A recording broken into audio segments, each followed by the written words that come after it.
हाय हमारी किस्मत। अक्सर लोग ना मुझसे ये सवाल पूछते हैं कि हर बात आपकी मानने के लिए तैयार हैं हम, पर ये बात नहीं मान सकते कि किस्मत जैसी चीज़ को बदला जा सकता है। जो किस्मत में लिखा है वो तो होके ही रहना है, डेस्टिनी है, तय स्टैंप लगी हुई है उस पर। उसको कैसे चेंज किया जा सकता है? उसको नहीं बदला जा सकता। कहाँ से शुरू करूँ? मेरा सिर्फ आपसे सवाल ये है कि क्या किस्मत सिर्फ 2 पेजेस पे लिखी हुई है?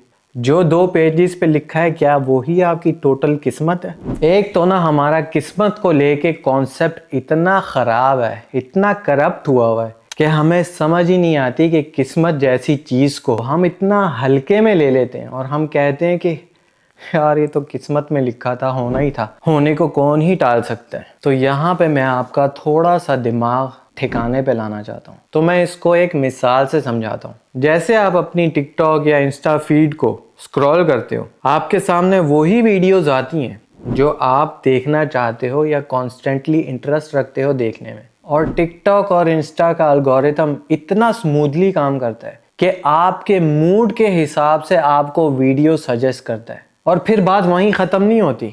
जिस वीडियो पे आप रुक कर रिटेंशन देते हो, इंगेजमेंट देते हो, उसी तरह की वीडियोस आपको एल्गोरिथम पुश करके देता है। अच्छा, अवेयरनेस की वीडियोस देख रहे हो, ये लो, और इस तरह की वीडियोस भी अवेलेबल हैं, ये देखो ये देखो ये देखो। और अगर आप उस पर सैड शायरियाँ सुन रहे हो तो वो आपको तरह तरह के शायरियाँ निकाल के दिखाएगा, ये देखो ये देखो ये देखो। ये भी ऑप्शन है। बिल्कुल सोशल मीडिया के एल्गोरिथम की तरह आपकी लाइफ भी एल्गोरिथम पे काम करती है। जिस तरह की वाइब्रेशन, जिस तरह की फ्रीक्वेंसी पे हम होते हैं, हमारी जिंदगी में उसी तरह के लोग अट्रैक्ट होते हैं। कुरान में ये बात साफ अल्फाजों में लिखी हुई है कि बुरे आदमियों के लिए बुरी औरतें और अच्छे आदमियों के लिए अच्छी औरतें। ये नहीं लिखा हुआ कि बुरे के लिए अच्छा और अच्छे के लिए बुरा। लेकिन हमारी जिंदगी में ऐसी कई मिसालें हैं कि एक अच्छे आदमी के साथ एक बुरा आदमी जुड़ा हुआ होता है। तो इस बात से हम क्या समझे?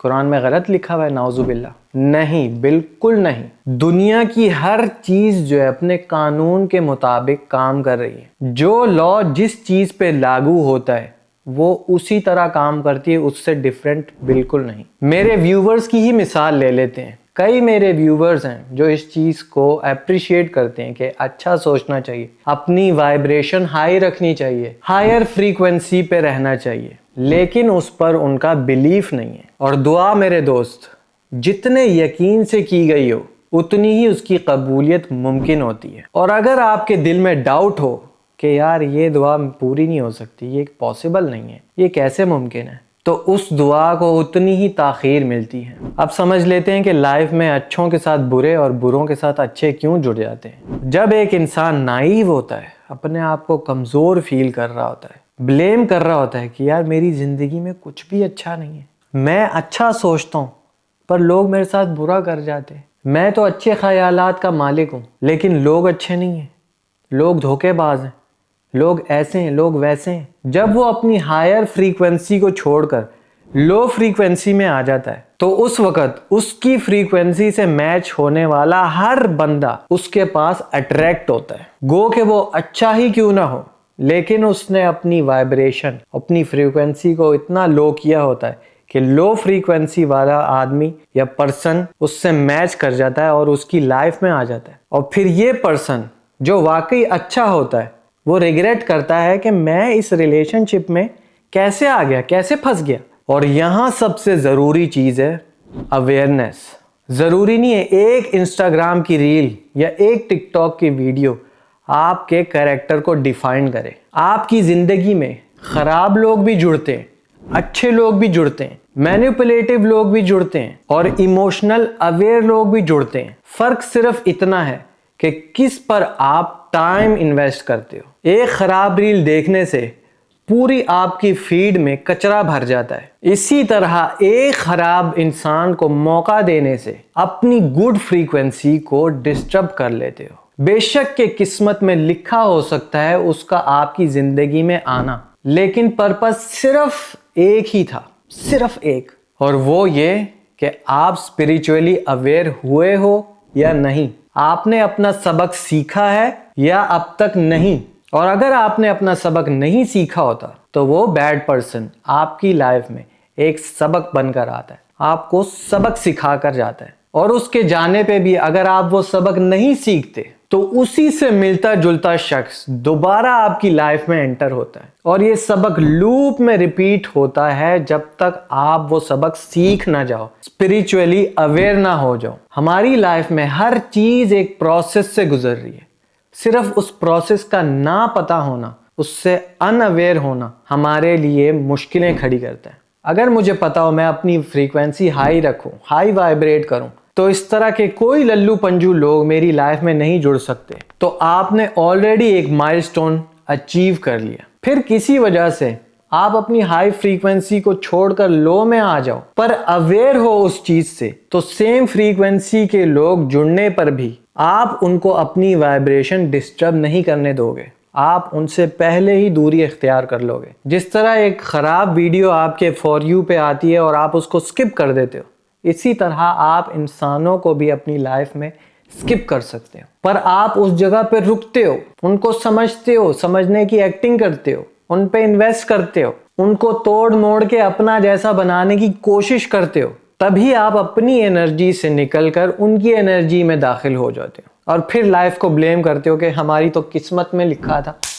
हाय हमारी किस्मत। इस लाइफ में ना आपके पास मिलियन ट्रिलियन पॉसिबिलिटीज हैं, लाखों करोड़ों रियलिटीज एग्जिस्ट करती हैं, पर सवाल ये है कि आप किस रियलिटी को चूज करते हो। क्या आप अपनी अवेयरनेस पे काम करते हो?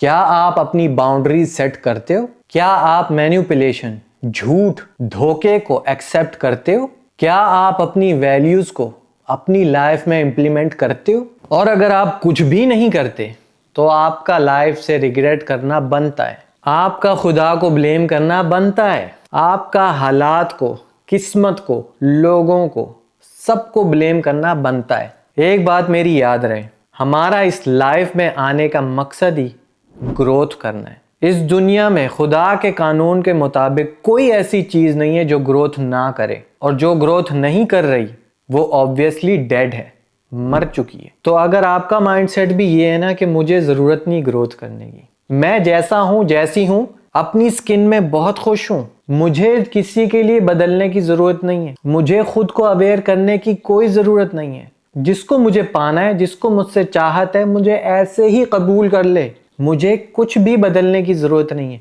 मैं अपने आप में यूनिक हूं, मैं अपने आप में सबसे बेस्ट हूं, मेरे जैसा इस दुनिया में कोई भी नहीं, यकीनन आप जैसा इस दुनिया में कोई भी नहीं होगा। पर क्या आप कंटिन्यूस ग्रोथ कर रहे हैं? क्या आपकी स्पिरिट ग्रो कर रही है? क्या आप लोगों को मौका दे रहे हैं अपनी जिंदगी में बदलाव का? क्या आप किसी के लिए बदल रहे हैं? क्या आप खुदा के कानून के मुताबिक काम कर रहे हैं? आप अपनी लाइफ को ना उंगलियों पे गिन सकते हैं, इतनी छोटी है। तो बजाय अपनी लाइफ ज़ाया करने के और दूसरों पे ब्लेम डालने पे या खुदा पे ब्लेम डालने पे, अकाउंटेबल होना सीखें। अपने लाइफ के फैसलों की अकाउंटेबिलिटी खुद लें। अपने लाइफ के हालात जैसे भी हैं आपके, उसकी जिम्मेदारी खुद लें और अपने हालात बदलने की जिम्मेदारी खुद उठाएं। जब तक आप अपने किए एक्शंस का ब्लेम दूसरों के ऊपर फेंकते रहेंगे, ये मेरे हालात की वजह से, ये मेरे पेरेंट्स की वजह से, ये खुदा की तरफ से, ये किस्मत की तरफ से, तो आपकी लाइफ कभी नहीं बदलेगी। जिस पॉइंट पर आप आज हैं, जिंदगी भर इसी पॉइंट पे रहेंगे, आपकी ग्रोथ जीरो रहेगी। लेकिन जिस दिन आप अपने लिए खड़े हो गए और अपनी जिम्मेदारी खुद उठाने लग गए, उस दिन से आपकी एक नई सेल्फ रीबॉर्न होगी। और यही इस वीडियो का मकसद है।